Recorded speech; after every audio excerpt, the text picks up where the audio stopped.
99년생 28살 토끼띠들 같은 경우에는 26년도 들어서서 병원년에는 다사다난할 거야. 그 중에서도 좀 힘이 들어요. 그 다음에 87년생이라 40살 되는 토끼띠들, 2026년 병원년 같은 경우에는 문제가 뭐냐면은 이 집안에는 가정불화가 되게 많아요.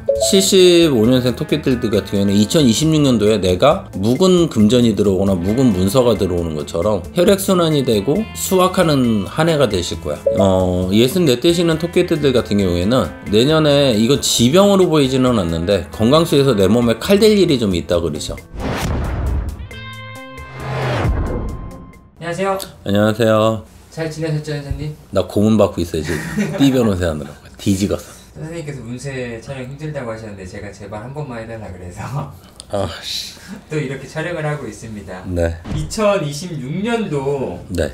토끼띠 분들의 운세 네. 여쭤보려고 하거든요. 네. 토끼띠 분들의 좀 성향이나 특징은 좀 어떤가요? 토끼띠들이 성향이 좀 답답스러워요. 네. 진짜 완전 보수적이라 그래야 되나? 조금 고구마들이 많아. 의외로 토끼띠들이. 그런 반면에 이게 참 사주가 양면성이 있거든. 고구마 성향이 있는 반면에 좀 탱자 한 방을 노리는 띠들이 좋은 걸 그 한 방 노리고 이렇게 하려고 하는 띠들 중에 토끼띠들이 좀 많아. 그렇기 때문에 토끼띠 성향이 극과 극을 좀 달리지. 그게 조금 힘이 든 거고. 네. 이게 내가 왜냐면 40대, 50대, 60대만 하려고 그랬는데 희한하게 20대가 자꾸 걸려요. 28 되시는 토끼띠들이. 99년생 28살 토끼띠들 같은 경우에는 26년도 들어서서 병원년에는 다사다난할 거야. 그 중에서도 좀 힘이 들어요. 왜냐면은 이게 내 일신상으로 좀 문제가 많이 생기거든. 그러니까 항상 주변 정리를 되게 잘 하셔야 될 거야.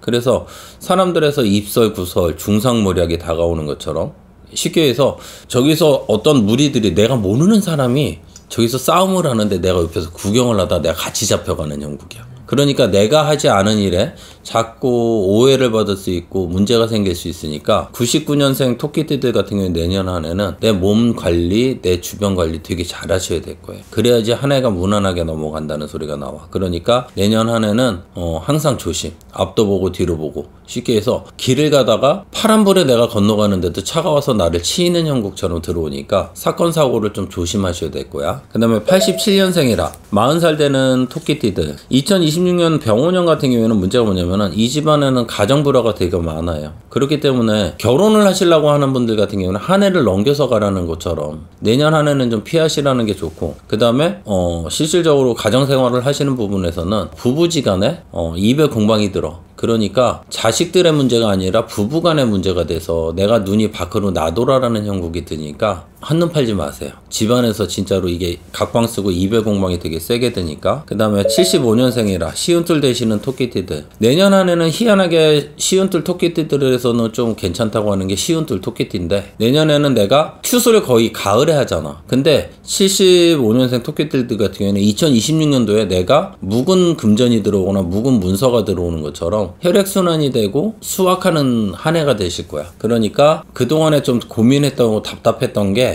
해결되실 그 기운들이 있으니까 화이팅 하셨으면 좋겠고, 63년생이라 64 되시는 토끼띠들 같은 경우에는 내년에 이건 지병으로 보이지는 않는데 건강수에서 내 몸에 칼 댈 일이 좀 있다 그러죠. 그러니까 그것만 좀 피해 가셨으면 좋겠고, 그리고 내년에 64세 되시는 토끼띠들 집안에 출가 소식이 있다 그래. 그러니까 결혼하시겠다고 하면은 뜯어 말려도 가. 그러니까 결혼하겠다고 하면은 찬성을 해주시고, 또 문제는 뭐냐면은 저 자식이 내 자손이 결혼을 할래나 했던 사람이 결혼을 한다는 소리가 나와. 그러니까 자손에서 희한하게 좋은 소식이 있을 거니까 내 건강 관리는 좀 잘 하셨으면 좋겠어. 이분들이 네. 내년에도 삼재잖아요. 그렇죠. 묵는 삼재죠. 삼재의 영향이 좀 클까요?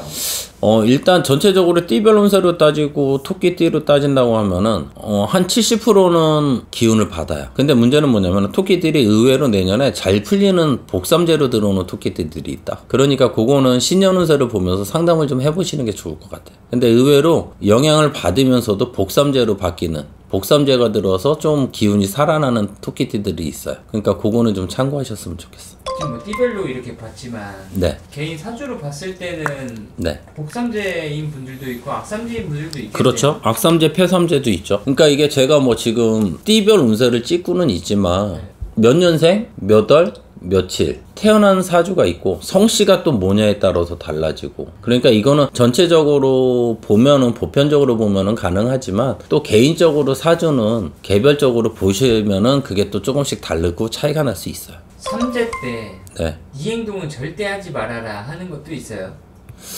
되게 보편적으로 말씀을 드린다고 한 삼재 때는 투자하지 말라고 그러고, 네. 뭐 사람들의 입설구설 조심하라고 그러고 건강수 조심하라고 그러잖아요. 근데 이거는 가장 큰 거는 뭐냐면은 내가 기운이 삼재라는 거는 복삼재도 있고 뭐 업삼재, 폐삼재도 있겠지만 가장 중요한 건 삼재는 일단은 기운이 조금 약해요. 그러니까 내 면역력이 좀 약한 거야. 삼재가 들었으면은. 삼재가 들었을 때 면역력이 약하면 집안에 상문이 났거나 뭔가를 한다고 하면 그 바람을 더 세게 받는 거거든. 그러니까 일단 삼재는 내 몸, 면역력부터 잘 지켜야 돼요. 그렇기 때문에 특히 상가집 가는 거 좀 조심하셔야지. 그 다음에 결혼식도 좋은 결혼식이 있고 나쁜 결혼식이 있어요. 그러니까 내가 조금 찝찝하다 결혼식에 이번에는 왠지 가기 싫다 그러면은 그냥 축의금만 보내고 자리는 피하는 게 좋지. 그래서 상가집이나 결혼식 특히 조심하시는 게 삼재들의 기본이에요. 병원년 한 해는 토끼띠들 같은 경우에는 뭐 삼재라고 생각을 하실 수도 있겠지만 그거에 너무 꽂혀서 생각하지 마시고 그냥 나 잘 될 거야 라는 생각 속에서 좀 화이팅 하셨으면 좋겠어요. 2026년도에도 대박 나세요. 감사합니다. 네.